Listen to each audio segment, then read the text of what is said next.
दुधी भोपळ्याची भाजी आवडते असे म्हणणारे लोक खूपच कमी मिळतील. पण तुम्हाला माहिती आहे का, दुधी भोपळ्याचे आपल्या शरीरासाठी किती फायदे आहेत? दुधी भोपळ्यामध्ये 90% जास्त पाण्याचं प्रमाण असतं. त्यामुळं उन्हाळ्याच्या दिवसामध्ये दुधी भोपळा शरीरातील उष्णता कमी करण्यास मदत करतो. शिवाय यामध्ये फायबरचं प्रमाण जास्त असल्यामुळे बद्धकोष्ठतेपासून आराम मिळतो. तर आज आपण एकदम सोप्या पद्धतीने दुधीची भाजी बनवू. दुधी स्वच्छ धुवून त्याचे छोट्या आकारात तुकडे करून घेतले. कढईमध्ये 2 चमचे तेल घेतलं. तेल चांगलं गरम झाल्यावर त्यामध्ये मोहरी घातली. मोहरी तडतडली की अर्धा चमचा जिरं घातलं आणि छोटा पाव चमचा हिंग घातला.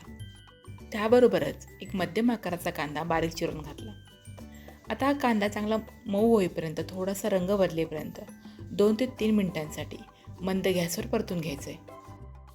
कांदा चांगला परतून झाला की यामध्ये छोटा पाव चमचा हळद, 2 मोठे चमचे कांदा लसूण मसाला आणि चवीनुसार मीठ घातलं आणि तेलामध्ये छान परतून घेतलं. आता हा कांदा लसूण मसाला घरी बनवलेला आहे आणि तो खूप तिखट नाही, त्यामुळे मी 2 चमचे घातला आहे. तुम्ही तुमच्या आवडीनुसार कमी जास्त करू शकता. तर हा मसाला तेलामध्ये 1 ते 1.5 मिनिटांसाठी छान परतून घेतला आणि त्यामध्ये कट करून ठेवलेला दुधी घातला. आता दुधी ही 2 ते 3 मिनिटांसाठी मंद गॅसवर मसाल्यामध्ये छान परतून घ्यायचं आहे. आता जेव्हा मी दुधी कट केला तेव्हा त्यातला आतला पांढरा भाग मी काढून टाकला नाही, कारण हा दुधी कोवळा होता. पण जर दुधी जून असेल तर आतला पांढरा भाग शक्यतो काढून टाकायचा. आता दुधी मसाल्यामध्ये छान परतून झाला आहे आणि दुधीला मसाल्याचा खूप छान रंग आला आहे. आता यामध्ये भिजवलेली चणा डाळ घालायची.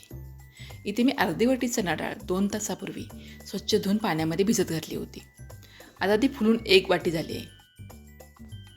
आता चणा डाळ दुधीमध्ये छान मिसळून ते 1 ते 2 मिनिटांसाठी पुन्हा एकदा परतून घ्यायची. आता दुधी आणि चणा डाळ छान परतून झाले की यामध्ये बारीक चिरलेली कोथिंबीर घातली आणि 1 वाटी गरम पाणी घातलं. तर चणा डाळ खूप चांगली भिजलेली आहे आणि दुधी शिजण्यासाठी जास्त पाणी लागत नाही.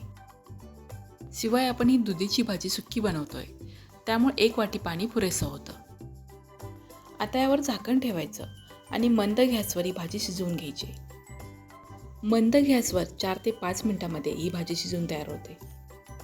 तर झाकण काढल्यानंतर बघा, भाजी अगदी व्यवस्थित शिजले, पण त्यामध्ये अगदी थोडंसं पाणी शिल्लक वाटतंय. जर तुम्ही भाजी ही टिफिनसाठी बनवणार असाल तर असं थोडंसं पाणी त्यामध्ये ठेवायचं, म्हणजे भाजी दुपारपर्यंत एकदम कोरडी कोरडी होत नाही. कोणतंही वाटण वगैरे न करता ही झटपट बनणारी आणि तेवढीच चवीला रुचकर लागणारी दुधी भोपळ्याची भाजी तयार आहे. या पद्धतीने एकदा दुधीची भाजी नक्की बनवून पहा. आता आपण दुधीची झटपट तयार होणारी कमी मसाल्यामधली आमटी बनवू. दुधीची आमटी बनवण्यासाठी 1 वाटी बारीक तुकडे केलेला दुधी घेतला आहे. त्याबरोबरच अर्धी वाटी तूर डाळ घेतली आहे. ही तूर डाळ मी स्वच्छ धुवून 10 मिनिटांसाठी पाण्यामध्ये भिजत ठेवली होती. आता कुकरमध्ये कट करून घेतलेला दुधी, भिजवलेली तूर डाळ, 1 मध्यम आकाराचा टोमॅटो आणि छोटा पाव चमचा हळद घालायची. त्याबरोबरच 1 वाटी पाणी घालायचं. ज्या वाटीने आपण दुधी मोजला होता ती 1 वाटी पाणी पुरेसं होतं. कुकरला झाकण लावायचं आणि मध्यम गॅसवर 3 शिट्टी घ्यायच्या. कुकरच्या 3 शिट्टी झाल्या आहेत आणि कुकर पूर्णपणे थंड झाला आहे. तूर डाळ आणि दुधी एकदम मऊ शिजला आहे. आता चमच्याने ते थोडंसं घोटून घ्यायचं, म्हणजे तूर डाळ आणि दुधी छान एकजीव होईल आणि ते डाळ आणि पाणी वेगवेगळं होणार नाही. आता आपण आमटीला फोडणी देऊ.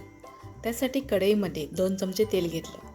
तेल चांगलं गरम झाल्यावर त्यामध्ये मोहरी, जिरं, हिंग आणि कढीपत्ता घातला. त्याबरोबरच 7 ते 8 लसूण पाकळ्या खलबत्त्यामध्ये ठेचून घातल्या. तर लसूण थोडासा रंग बदलेपर्यंत मंद गॅसवर परतून घ्यायचं आहे. लसूण परतून झाला की यामध्ये मध्यम आकाराचा कांदा एकदम बारीक चिरून घालायचा आणि 2 हिरवी मिरची एकदम बारीक चिरून घालायच्या.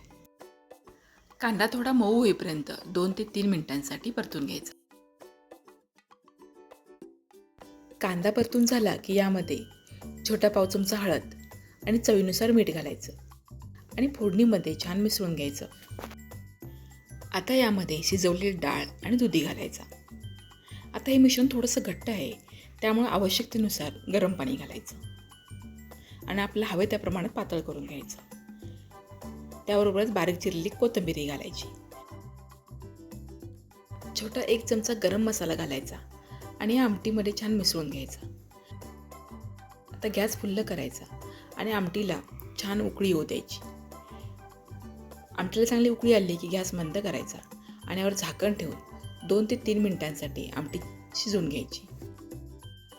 आता झाकण काढून पाहू, आमटी अगदी छान शिजली आहे आणि तुम्ही बघू शकताय ते एकसारखी झाली आहे, म्हणजे कुठेही दुधी, डाळ आणि पाणी असं वेगवेगळं झालं नाही. ही आमटी तुम्ही भाताबरोबर खाऊ शकता किंवा भाकरी चपाती चुरून या आमटीबरोबर खाऊ शकता. उन्हाळ्याच्या दिवसामध्ये आपण स्वयंपाकामध्ये मसाल्याचा कमीत कमी वापर करत असतो, तेव्हा ही दुधीची आमटी आपण नक्की बनवू शकतो. ही दुधीची आमटी एकदा बनवून पहा आणि कशी झाली मला कमेंटमध्ये सांगा.